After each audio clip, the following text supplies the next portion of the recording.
Right. అయితే అమిత్ షా చేసినటువంటి comments ఏవైతే ఉన్నాయో పార్లమెంట్‌లోని అంబేద్కర్, అంబేద్కర్, అంబేద్కర్ అని దాన్ని అసలు మనం అంటే ఏ రకంగా చూడొచ్చు సార్? ఆ లోపల ఉన్నంత బయటకు వచ్చేటట్టు ఉందండి.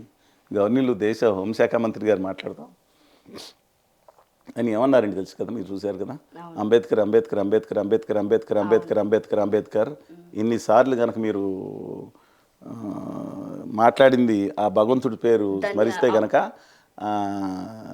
మీకు 7 జన్మ వరకు స్వర్గంలో ప్రాప్తి వస్తున్నట్టు మాట్లాడతాం అనేది ఇది ఎంత అమానవీయం అండి. దేశం అంతటా కూడా లేదు, వాళ్ళ మద్దతు పలికి సపోర్ట్ చేసేవాళ్ళు కూడా ఉన్నారు సోషల్ మీడియాలో. ఓకే. ఎందుకంటే ఒక్కటి చెప్తున్నాను, నేను కూడా చెప్తున్నాను, నేను అన్నదానికి అంబేద్కర్ రైట్స్, ఎందుకంటే నేను జ్యోతిబా పూలే ఆశయాలను విశ్వసించేవాడిని.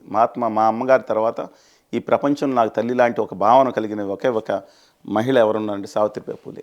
నా ప్రజలందరికీ తెలుసు. అలాంటిది నేను మాట్లాడుతున్నా, ఆయన అన్న దాంట్లో పెద్దానికి అంబేద్కర్ అంబేద్కర్ అంటున్నారు, అది కాదు. ఆ ఆశయాలు అమలుపరచాలి, పెద్దానికి పేరు కాదు కదా, ఆశయాలు పేర్లు పెట్టేస్తే కదా ఆశయాలు అమలుపరచాలి, దాని ఆశయాలు చిత్తశుద్ధి అమలు చేయాలి అనే మాట ఉంటే బాగుండేది.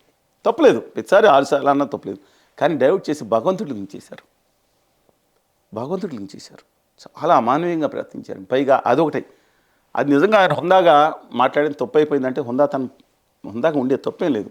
దాన్ని సమర్థించడానికి కాంగ్రెస్ పార్టీ వాడుకొట్టింది, లేదా ఇంకొకళ్ళు వాడుకొట్టారు అంబేద్కర్ గారిని అన్నారు. అవునండి, 1947 నాటికి వచ్చేటప్పటికి జగజ్జీవన్ రామ్ గారి సత్యమణి ఇంద్రాణి గారు అని పుస్తకం ఉందని మిగతా ఉంది. అంబేద్కర్ గారిని ఖచ్చితంగా కేంద్రంలో రాజ్యాంగ పరిషత్కి చైర్మన్గా ఉన్న బాబు రాజేంద్ర ప్రసాద్ గారు, మన రాజ్యాంగం దానికి డ్రాఫ్టింగ్ కమిటీ చైర్మన్గా ఉన్న బాబాసాహెబ్ గారు, వీళ్ళందరూ కూడా నిష్ణాతులు. దాంట్లో ఆయన గ్రేటెస్ట్ కంట్రిబ్యూషన్ ఉందండి మన రాజ్యాంగం ఇంత గొప్పగా తీర్చిదిద్దడానికి. కాలానుగుణ మార్పులు జరగడం వేరు, కానీ ఆ తర్వాత మన మినిస్ట్రీలోకి రావడానికి డెఫినెట్గా నెహ్రూ గారుతో చెప్పమని మహాత్మా గాంధీ గారు, వల్లభాయ్ పటేల్ గారితో కూడా మాట్లాడారు. ఆయన గవర్నమెంట్లో 1951లో హిందూ సివిల్ కోడ్ మీద రాజీనామా చేసి బయటకు వచ్చారు బాబాసాహెబ్. అందరికీ సమానమైన మహిళలకి, నేను చెప్తాను మహిళలకు హక్కు. ఎందుకంటే ఆ రోజు సనాతనం అనే ఒక మనకు వర్తించలేదు, దక్షిణాది వాళ్ళకి వర్తించిందని పుస్తకాలు రాసుకున్నది, ఆర్యవర్తనానికి వర్తిస్తుంది. అది మన బెంగాల్కు ఆర్యవర్తనం ఏదైతుందో దానికి వర్తిస్తుందని పెద్ద పెద్ద పుస్తకాలు రాస్తుంది. ఈ దక్షిణాది ఉండే మేచులు చేత వాళ్ళు రాసుకుందే, ఉత్తరాది ఆర్య బ్యాచ్ రాసుకున్న బ్యాచ్ చాలా గ్రంథాలు ఉన్నాయి వీళ్ళు పని. అందుకని మనకేం వర్తించదు. అది మన గొప్ప హైందవ ధర్మం తమలోని మూఢనమ్మకాలను వదిలించుకుంటూ ఆధునిక భావాలు పుణిపుచ్చుకుంటూ గొప్ప అనంత గోదావరి గంగా ప్రవాహంలో సాగే గొప్ప జీవన విధానం, సంయమనం, సంభ్రతత్వంతో కూడిన విధానం మన హిందూ మతం.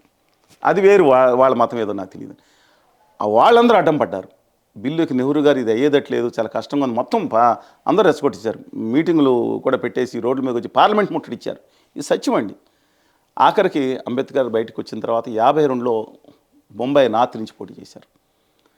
ఆయన దగ్గరే సహాయకుడిగా ఉన్న వ్యక్తి ఒక మంచి గాంధీ అని ఆయన చేతిలోనే ఓడిపోయారు. మిగతా పార్టీలు, మా కాంగ్రెస్ పార్టీ మీద ఆయన పోటీ చేశారు. 1936-37లోనే ఇండిపెండెంట్ లేబర్ పార్టీ మీద పోటీ చేసి మహారాష్ట్రలో 13 రిజర్వ్ స్థానాల్లో 11ని దాదాపు 3 జనరల్ స్థానాలు కూడా గెలుచుకున్నారు ఆయన. ఆంధ్రప్రదేశ్గా అంటే ఇప్పుడు ఉండగా అండి షెడ్యూల్ కాస్ట్ ఫెడరేషన్ అని పార్టీ పెడితే